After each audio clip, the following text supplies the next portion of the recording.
Hello, magic makers, and welcome back to the Metaphysical Apothecary. We are your hosts, Megan and Shannon. We are also known as the Scorpio Sisters, and we are here to explore the mysterious, magical, and the arcane. We've talked a lot about Greek deities so far, and it's not only Greek deities that have this problem applied to them. I've been seeing so much about Loki lately. He's everywhere.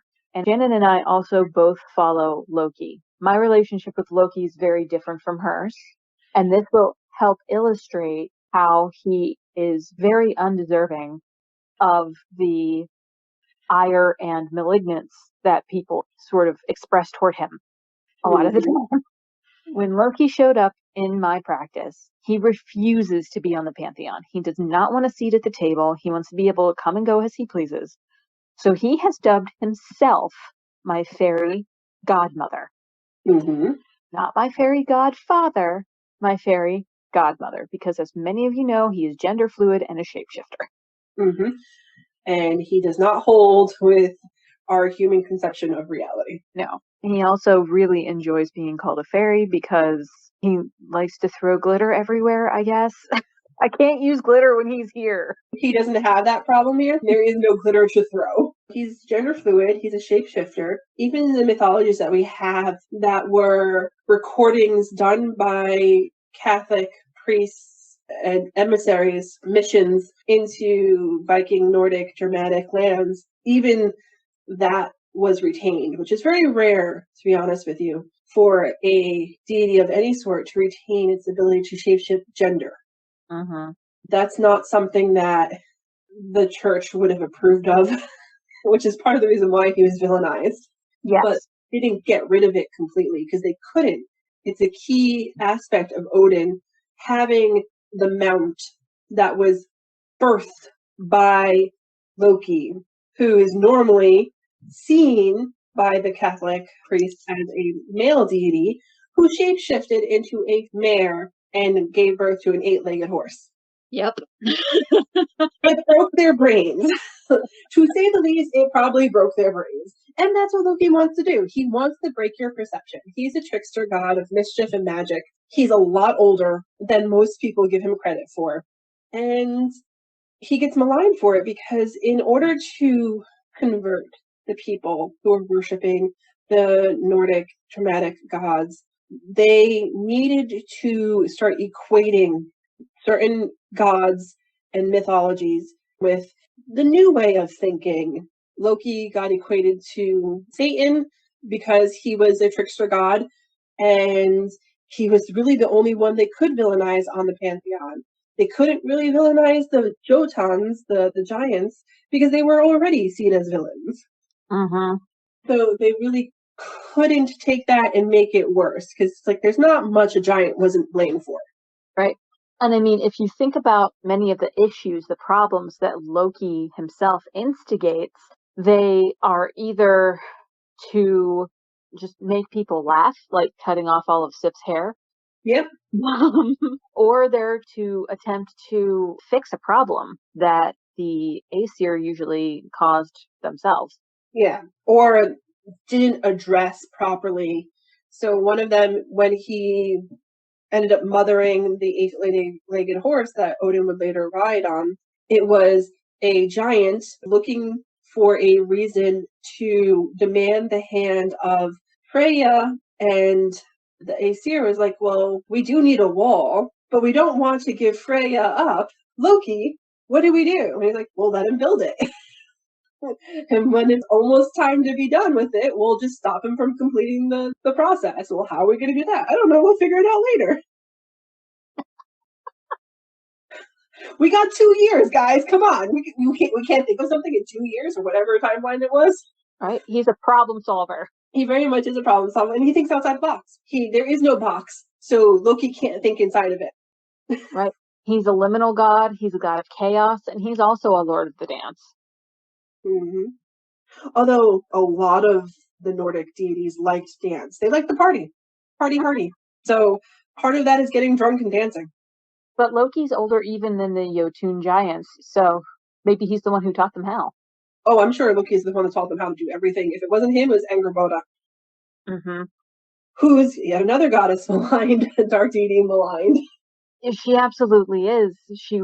Her children were stolen from her, and she's maligned for the way that she reacted to that, when in reality she was living in the Ironwood, minding her own business with her beautiful, different children, and Odin took them away from her. She had every right to do the things that she did after that. But she's so maligned, so diminished, that most of the time she's not even blamed for what she did. They blame Loki. Yeah. There's very little consideration to who and what she was beyond the mother of these quote-unquote monsters that needed to be segmented out so that way they didn't unify and create the end of the world. Yeah. Dark deities really get a bad rap, and a lot of propaganda is put behind them. And then sometimes they're so powerful, or could be so powerful, that myths cut them out completely. Yeah. I'm a student of history and mythology, etc. Until Loki showed up in my perception, I didn't know that Angerboda existed in Norse mythology. Yes, very few people are able to connect to her on their own. They usually have to connect to her through one of her children or through a Loki association. Mm-hmm. And that's because she's pretty jaded, I'd have to say. After everything that's happened within her mythology, there's definitely a sense of, listen, I've seen it all, I know it all, and you're just passing through, and I don't know if I really want to interact with you because you're just passing through. She just wanted to be left alone to begin with. Yep, that's why she was in the Ironwood. Just wanted to be left alone with my babies. Then there's Hel, her daughter, who was the ruler of a underworld in the Norse tradition. Hel is much more about keeping the balance between the realms than she is about having her own agenda. Yeah, very much like Hades is not about conquering other realms. He's very much about keeping the boundaries and balancing of the realms. Hel kind of has the same role in Nordic mythology. Mm-hmm. Exactly. The only times she's really coming up is because the end of an epoch or an age or a world is supposed to happen, and she has to be there for it. Which makes a lot of sense. She's the ruler of an underworld. She's going to be collecting a lot of citizens to take home with her. And anyone who's not claimed by a Valkyrie. Mm-hmm. She's also holding the boundaries, because once you're dead, period. When Balder is killed through mistletoe poison, basically, it's an effort to try to have him resurrected or released from hell because he's died not in battle. So he's not in Valhalla, he's not in Freya's realm and her hall. Right. But he went to Helheim, he went to Hel. Hel refused to release him. She refused to release him at that moment, because if he had been released back into the Asgardian Aesir realms, the balance would have been out of whack. And yet, at the end of the world happens, Balder becomes the new king of the gods. Mm-hmm. So she allows him back up into the land of the living, or resurrects him into the land of the living. After Ragnarok happens, he cannot partake in the previous war. There's a sense of her keeping him safe. So here's another dark goddess who has a realm of the dead that she has to take care of, who gets maligned in different ways, and yet she's a protector of the new king that will rise at the end of the world. She's the keeper of the new god king at the end of the world. And this is a theme where you have these goddesses who are rulers over these very powerful concepts like death, who are maintaining equilibrium, they're maintaining balance, they're protecting against disaster. That's all we have on the topic for today.